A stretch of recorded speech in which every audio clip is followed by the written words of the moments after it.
Welcome to The Explainer. All right, today we're going to cut through all the noise surrounding one of the biggest topics out there, climate change.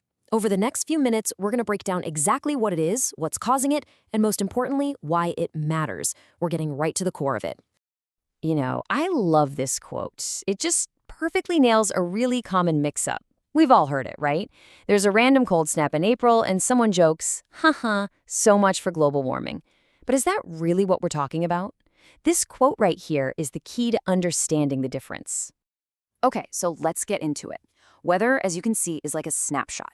It's what's happening outside your window right now. Sunny, rainy, windy, you get it. But climate, that's the long game. It's the average of all those daily snapshots over, say, 30 years or more. It's the reason you expect Minnesota to be cold in January. It's the region's entire weather personality. So now that we've got that straight, we can really define what we're here to talk about.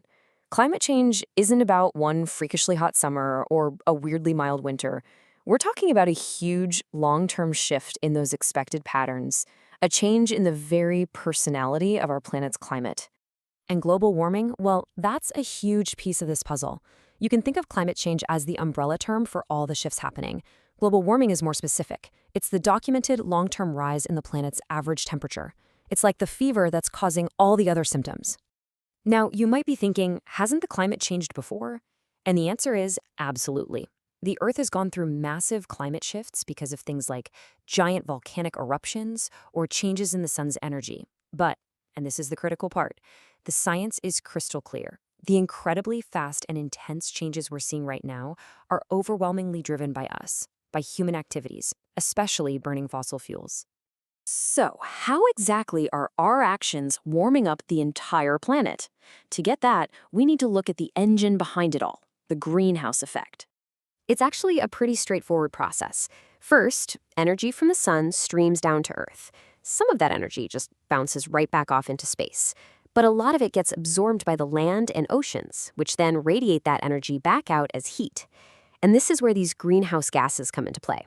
They act like a blanket around the Earth, trapping some of that escaping heat, which keeps our planet warm enough for us to live on. And that's the crucial point here. The greenhouse effect itself isn't a bad thing, not at all. In fact, it's totally essential for life. Without that natural blanket, the Earth would just be a frozen rock. The problem, the real issue we're facing, is that our activities have been making that blanket thicker and thicker, trapping way too much heat and knocking the whole system out of whack. So what happens when that blanket gets too thick? Well, it's not just about having a few more beach days. It sets off this huge cascade of consequences, a ripple effect that touches every single part of our world. Let's start with the big physical changes you're probably seeing on the news. Reports from all over the world confirm it. Temperatures are rising, and that's causing glaciers and the polar ice caps to melt at an alarming rate. And all that water has to go somewhere, right? Which leads directly to sea level rise. Plus, our oceans are absorbing so much of this extra heat and carbon dioxide that their actual chemistry is changing. And of course, those physical changes create a massive domino effect. In the ocean, all that extra heat leads to things like mass coral bleaching, which just devastates entire marine ecosystems.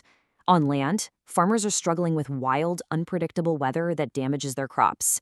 And stronger storms, they're destroying homes, roads, and bridges. This is where climate change really starts to hit our food supply and our wallets. And ultimately, all of this lands right on our doorstep. It creates these huge social challenges. When crops fail, you get food insecurity. When the glaciers that feed major rivers disappear, you get water scarcity. And when people can no longer survive where they've lived for generations, they're forced to move. They become climate migrants. Okay, these global trends can feel a little abstract, so let's make it real. Let's zoom in on a country that is living on the absolute front lines of this crisis, the Philippines. First off, just look at their energy situation.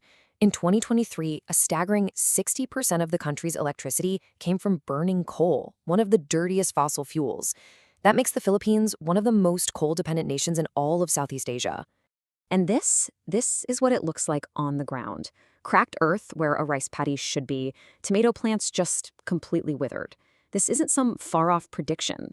This is the damage that's happening right now, threatening the ability of millions of people to feed their families. So you see, the Philippines is fighting this brutal battle on two fronts. First, its location in the Pacific typhoon belt makes it incredibly vulnerable to climate-fueled disasters. We're talking super typhoons, massive floods. But at the same time, that heavy reliance on coal isn't just feeding the global problem, it's also creating a health crisis at home, with air pollution linked to hundreds of deaths. So, when you put it all together, the global science and a real, on-the-ground story like the one in the Philippines, the takeaway is just undeniable. The evidence isn't whispering, it's screaming that we need to act. I'm going to read this right from the source material because it says it all perfectly. The evidence confirms it. We are the primary cause of these recent changes, and the only way forward is with immediate and coordinated action to lessen the impacts and build a sustainable future. And maybe this image says more than words ever could. On one side, a dead, barren world. On the other, a vibrant, living one. It's such a powerful reminder that our future isn't written in stone. It's a choice.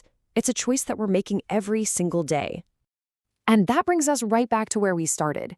After looking at everything, from the long-term averages to that thickening greenhouse blanket to the very real impacts on the ground, what do you think? Are we just going through a spell of hotter weather? Or are we part of something much, much bigger?